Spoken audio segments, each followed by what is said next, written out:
Bugun men juda muhim masalani tushuntiraman. Iyulgacha pensionerlarga berilishi kerak bo'lgan pullar yangi ro'yxat, kimlar bu ro'yxatga tushadi, kimlar tushmaydi. Qaysi holatda pul kechikadi va odam o'z haqini qanday talab qilishi kerak. Bu ma'lumot faqat bitta odamga emas, har bir oilaga tegishli. Chunki deyarli har bir xonadonda pensioner ota-ona, bobo buvi yoki nafaqa oladigan yaqin inson bor. Men sizga masalani oddiy tilda amaliy misollar bilan tushuntiraman. Chunki ko'pchilik pensionerlar pul qachon tushishini, nega ba'zida bir xil yoshdagi ikki odam har xil summa olishini, nima uchun ayrimlarga qo'shimcha to'lov berilib, ayrimlarga berilmasligini aniq bilmaydi. Eng yomoni, odamlar hujjatdagi kichik xato sababli o'ziga tegishli pulni oylar davomida ololmay yuradi. Shuning uchun hoziroq kanalga obuna bo'ling, videoga like bosing va bu videoni ota-onangizga, mahalladagi pensionerlarga, qarindoshlaringizga yuboring. Chunki 1 iyulgacha bo'lgan muddat juda muhim. Ro'yxat shakllantiriladi, ma'lumotlar tekshiriladi, ayrim to'lovlar qayta hisoblanadi va kimning huquqi borligi aniqlanadi. Avval ko'p jarayonlar pensionerning o'zi yugurib yurishiga bog'liq edi. Odam pensiyaga chiqsa hujjatlarni yig'ardi, mehnat daftarchasini olib borardi, ish staji tasdiqlanardi, oylik ma'lumotnomalari so'ralardi. Keyin pensiya jamg'armasi yoki tegishli bo'limlar orqali hisob-kitob qilinardi. Agar biror yil bo'yicha ish haqi ma'lumoti topilmasa, agar mehnat daftarchasida muhrni aniq bo'lsa, agar familiya bir joyda bitta harf bilan boshqacha yozilgan bo'lsa, odamning pensiya summasiga ta'sir qilardi. Endi esa ko'plab ma'lumotlar elektron bazalar orqali solishtirilmoqda. Bu yaxshi tomoni shundaki, ayrim pensionerlar o'zlari bilmagan holda qo'shimcha to'lovga haqli bo'lishi mumkin. Masalan, ilgari hisobga olinmagan staj topiladi, ma'lumotlar qayta tekshiriladi. Imtiyozli toifa aniqlanadi yoki avval noto'g'ri hisoblangan summa tuzatiladi. Lekin shu bilan birga xavfli tomoni ham bor. Bazada noto'g'ri ma'lumot tursa, pensioner ro'yxatga kirmay qolishi yoki pul kechikishi mumkin. Men ko'p uchratadigan holat shuki, odam pensiya olayotgan bo'ladi, lekin o'zining qaysi asosda qancha olayotganini bilmaydi. Masalan, 1 million 200 ming so'm tushsa, menga shuncha chiqibdi deb yuraveradi. Aslida esa uning staji ko'proq bo'lishi mumkin. Qo'shimcha ustama chiqishi mumkin. Yoki qayta hisob-kitobdan keyin oldingi oylar uchun ham farq to'lanishi kerak bo'lishi mumkin. Ana shu farq, ya'ni odamga avval berilmay qolgan summa ayrim holatlarda keyin alohida to'lab beriladi. 1 iyulgacha degan muddatni men shuning uchun alohida ta'kidlayapman. Bu sanagacha ko'plab pensionerlar bo'yicha ma'lumotlarni aniqlashtirish, ro'yxatlarni yangilash, hujjatlarni moslashtirish, ayrim to'lovlarni belgilash jarayonlari yakunlanishi kerak bo'ladi. Agar odam jim tursa, davlat o'zi topib beradi deb kutsa, ba'zida masala cho'ziladi. Agar odam o'z ma'lumotini tekshirsa, ariza bersa, hujjatini to'g'rilasa, unga tegishli to'lov tezroq aniqlanishi mumkin. Endi men kimlar e'tiborli bo'lish kerakligini aniq tushuntiraman. Birinchi navbatda, pensiya miqdori yaqinda o'zgargan yoki o'zgarishi kerak bo'lgan pensionerlar e'tiborli bo'lsin. Masalan, sizning pensiyangiz oshdi, lekin siz kutgan miqdorda oshmadi. Yoki qo'shningiz bilan bir xil yilda pensiyaga chiqqansiz. Ish stajingiz ham o'xshash, lekin u sizdan ko'proq olmoqda. Bunday vaziyatda demak, shunday ekan deb qo'l siltamaslik kerak. Sababini so'rash kerak. Ikkinchi toifa uzoq yillar ishlagan, lekin ish stajining bir qismi tasdiqlanmagan pensionerlar.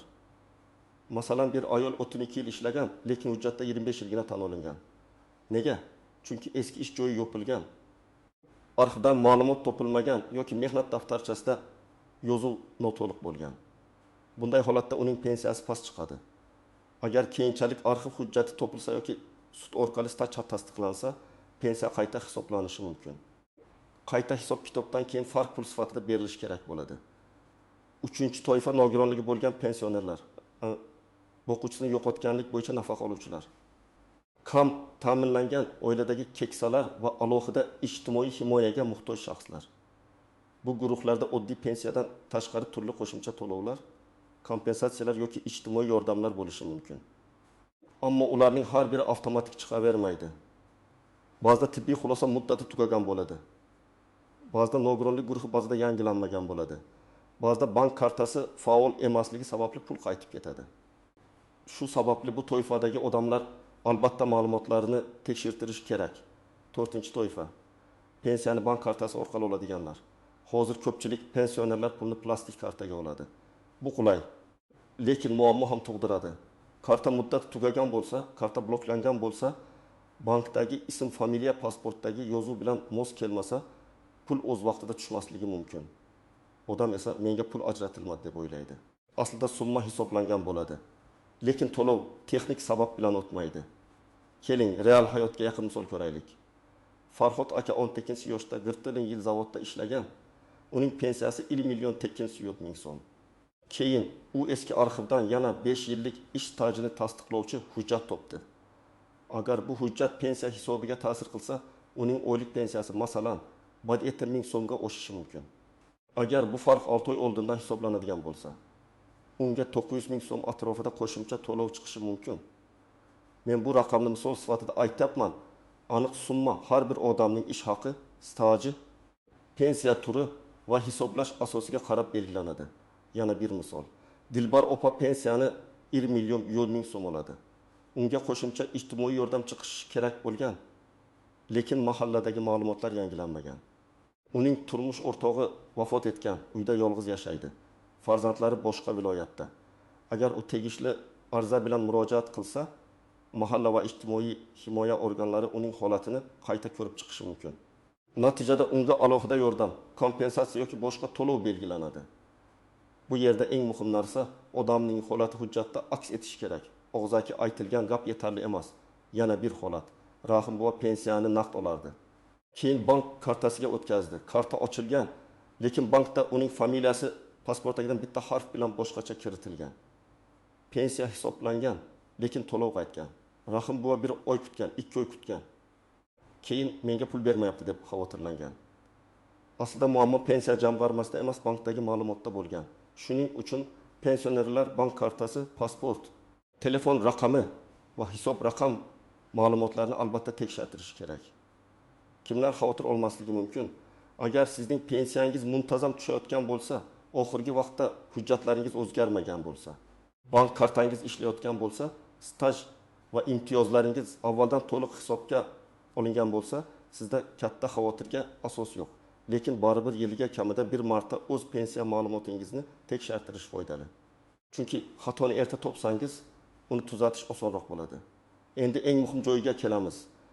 Istisnolar ko'rinmaydigan nozik jihatlar va odamlar ko'p adashadigan nuqtalar. Birinchi nozik jihat. Hamma pensionerga bir xil summa berilmaydi. Ko'pchilik yangi ro'yxat chiqibdi, demak hammaga pul berilar ekan deb o'ylaydi. Yo'q, bunday emas. Ro'yxat degani odatda ma'lum toifa, ma'lum shart, ma'lum hujjat asosida shakllanadi.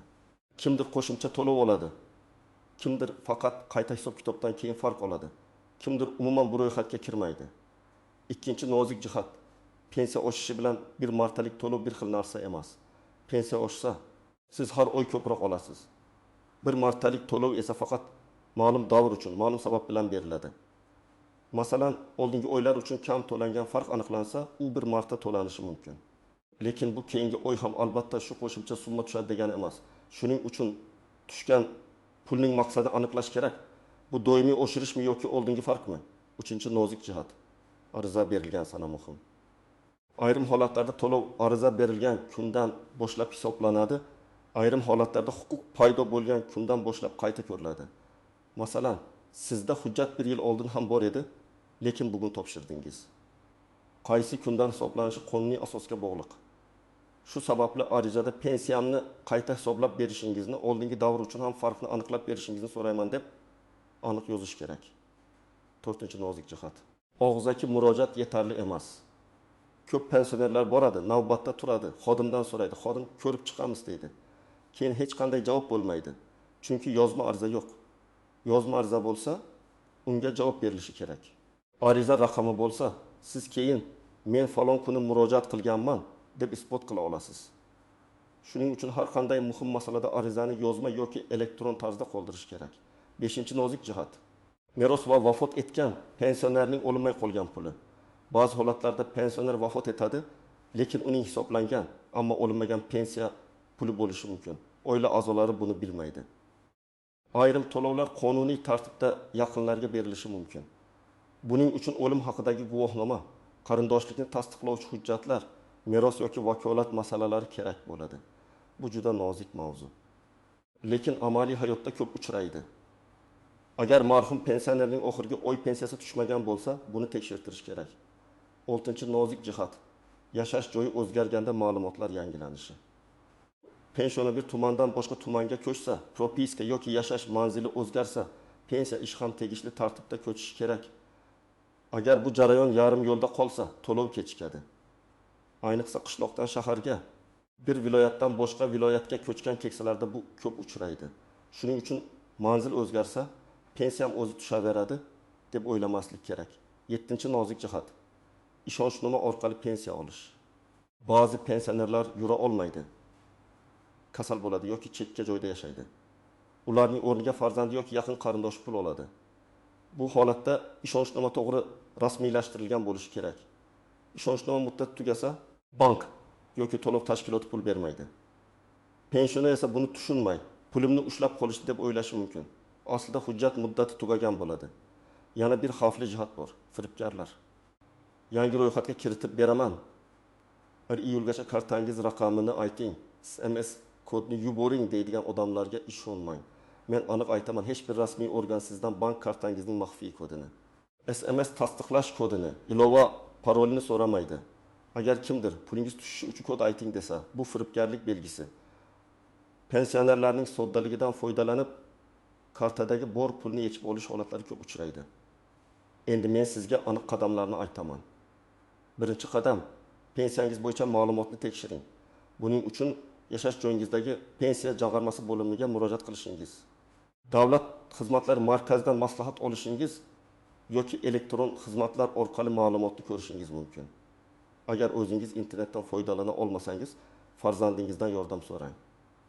Lekin shaxsiy parollar va SMS kodlarni hech kimga beparvo bermang. Ikkinchi qadam, hujjatlaringizni tayyorlang. Odatda pasport yoki ID karta, pensiya guvohnomasi, mehnat daftarchasi, ish stajini tasdiqlovchi arxiv ma'lumotnomalari. Nogironlik bo'yicha tibbiy xulosa, boquvchisini yo'qotganlik holatida tegishli guvohnomalar, bank kartasi yoki hisob raqam ma'lumotlari kerak bo'lishi mumkin. Har bir holatda ro'yxat farq qiladi, lekin asosiy hujjatlar shular. 3-qadam, ariza yozing. Arizada shunchaki pulimni bering deb yozmang. Aniq yozing. Mening pensiyam bo'yicha hisob-kitobni qayta tekshirib berishingizni, agar qo'shimcha to'lov yoki oldingi davr uchun farq mavjud bo'lsa, uni belgilangan tartibda to'lab berishingizni so'rayman. Agar staj bo'yicha hujjat topshirayotgan bo'lsangiz, taqdim etilgan hujjatlar asosida ish stajimni qayta ko'rib chiqishingizni so'rayman deb yozing. 4-qadam.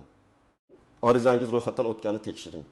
Qog'ozda topshirsangiz, nusxasiga kirim raqami qo'ydiring. Elektron topshirsangiz, ariza raqamini saqlab qo'ying. Telefon orqali gaplashib qo'yish yetarli emas.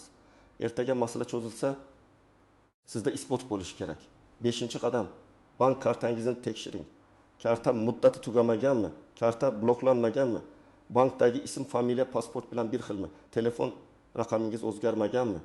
Hisob raqam faolmi? Shularni aniqlang. Agar karta bilan muammo bo'lsa, pensiya jamg'armasi sizga pul hisoblagan bo'lsa ham, u sizga yetib kelmasligi mumkin. 6-qadam, agar javobdan norozi bo'lsangiz, yuqori turuvchi tashkilotga yoki qonuniy tartibda shikoyat qiling. Lekin shikoyat ham dalil bilan bo'lsin. Menimcha kam berishyapti degan gap yetarli emas. Sizda staj hujjati, oldingi pensiya miqdori, hozirgi to'lov, ariza nusxasi, javob xati bo'lsa, masalani hal qilish osonlashadi. 7-qadam, pensioner ota-onangizning ishini farzand sifatida tekshirib bering. Ko'p keksalar uyat qiladi, navbatga borishga qiynaladi, hujjatlarni tushunmaydi. Farzandlar esa pensiya tushyapti-ku deb befarq bo'ladi. Lekin oyiga 100 ming so'm farq ham 1 yilda 2 million 200 ming so'm bo'ladi. 200 ming so'm farq bo'lsa, 1 yilda 2 million 400 ming so'm bo'ladi. Bu pensioner uchun dori-darmon, oziq-ovqat, kommunal to'lov degani. Men tavsiya qiladigan eng oddiy tekshiruv shunday. Bir varaq qog'ozga pensionerning hozirgi pensiya miqdorini yozing. Pensiya turi nima ekanini aniqlang. Ish staji necha yil hisoblanganini so'rang. Imtiyoz yoki qo'shimcha to'lov bormi yo'qmi tekshiring. Bank kartasi faol ekanini biling. Mana shu 5 ta savolning o'zi ko'p muammoni ochib beradi.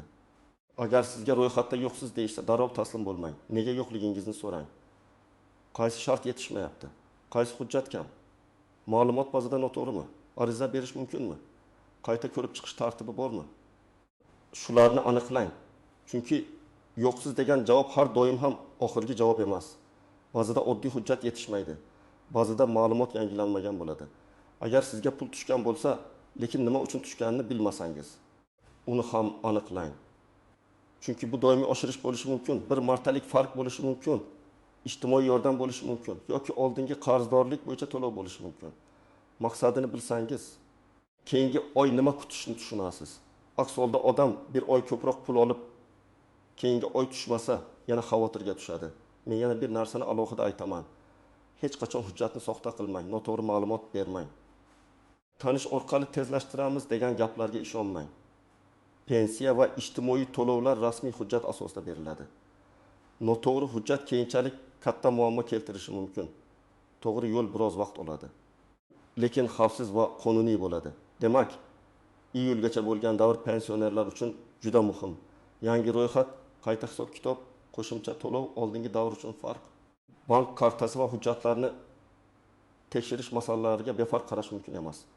Har bir pensioner o'z pensiyasi qanday hisoblanganini, qaysi hujjatlar asos bo'lganini va unga qo'shimcha to'lov tegishli yoki tegishli emasligini bilishga haqli.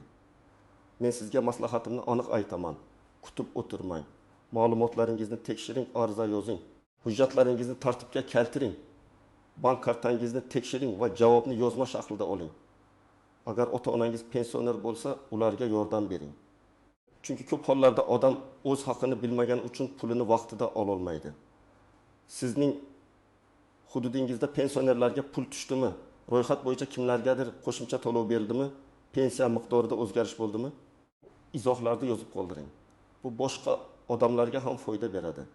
Videoga like bosing, kanalga obuna bo'ling va bu ma'lumotni albatta yaqinlaringizga yuboring.